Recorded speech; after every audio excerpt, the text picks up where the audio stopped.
The Internet in the year 2009. We send emails, make calls over the Internet, and discuss topics we take an interest in. Even our banking is going virtual. But what we take for granted today was only a vague idea 50 years ago. In order to understand how we got this far, let's go back to 1957, when everything began. Before 1957, computers only worked on one task at a time. This is called batch processing. Of course, this was quite ineffective. With computers getting bigger and bigger, they had to be stored in special cooled rooms. But then the developers couldn't work directly on the computers anymore. Specialists had to be called in to connect them.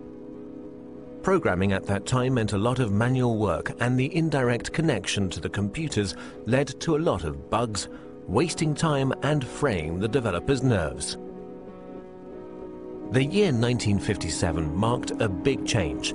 A remote connection had to be installed so that the developers could work directly on the computers.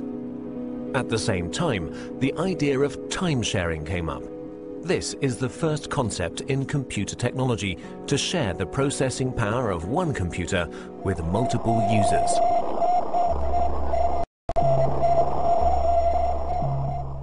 On October 4th in 1957, during the Cold War, the first unmanned satellite Sputnik 1 was sent into orbit by the Soviet Union. The fear of a missile gap emerged. In order to secure America's lead in technology, the US founded the Defense Advanced Research Project Agency in February 1958. At that time, knowledge was only transferred by people. The DARPA planned a large-scale computer network in order to accelerate knowledge transfer and avoid the doubling up of already existing research. This network would become the ARPANET. Furthermore, 3 other concepts were to be developed, which are fundamental for the history of the Internet.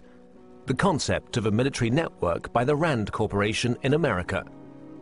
The commercial network of the National Physical Laboratory in England. And the scientific network Cyclades in France. The scientific, military, and commercial approaches of these concepts are the foundations for our modern Internet. Let's begin with the ARPANET, the most familiar of these networks. Its development began in 1966. Universities were generally quite cautious about sharing their computers. Therefore, small computers were put in front of the mainframe.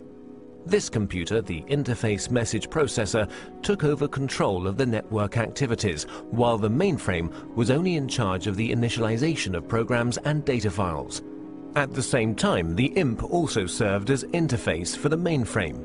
Since only the IMPs were interconnected in a network, this was also called IMP subnet. For the first connections between the computers, the Network Working Group developed the Network Control Protocol. Later on, the NCP was replaced by the more efficient Transmission Control Protocol. The specific feature of the TCP is the verification of the file transfer. Let's take a short detour to England.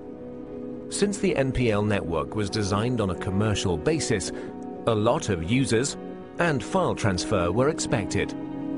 In order to avoid congestion of the lines, the sent files were divided into smaller packets, which were put together again at the receiver.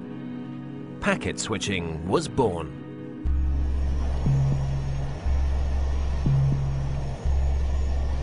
In 1962, American Ferret aircraft discovered middle and long-range missiles in Cuba, which were able to reach the United States.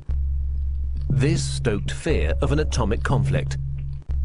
At that time, information systems had a centralized network architecture.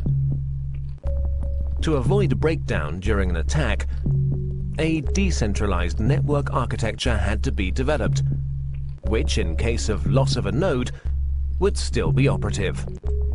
Communication still used to work through radio waves. That would have caused problems in case of an atomic attack. The ionosphere would be affected, and the long-wave radio waves wouldn't work anymore. Therefore, they had to use direct waves, which, however, don't have a long range. A better solution was the model of a distributed network.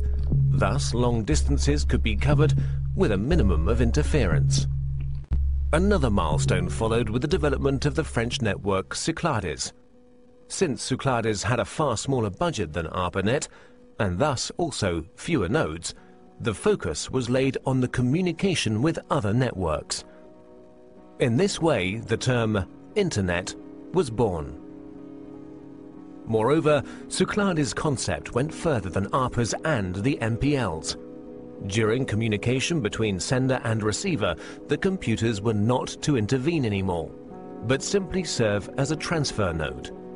Cyclades' protocol went through all machines using a physical layer that was implemented into the hardware, providing a direct connection with the receiver, an end-to-end structure. Inspired by the Cyclades network and driven by the incompatibility between the networks, their connection gained in importance everywhere. The phone companies developed the X.25 protocol, which enabled communication through their servers, in exchange for a monthly basic charge, of course.